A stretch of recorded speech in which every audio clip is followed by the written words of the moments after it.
दुनिया का सबसे ज्यादा दूध देने वाला जानवर कौन सा है?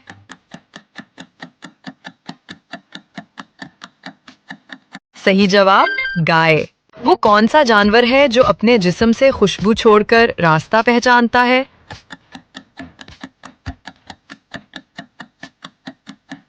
सही जवाब चींटी।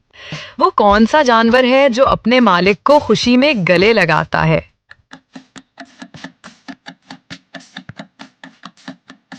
अपनी ज़हानत से इसका जवाब कमेंट सेक्शन में दे। वो कौन सा जानवर है जो अपने बच्चों को जेब में रख कर ले जाता है?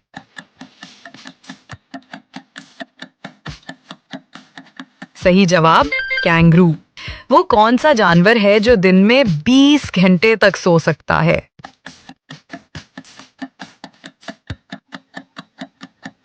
सही जवाब क्वाला।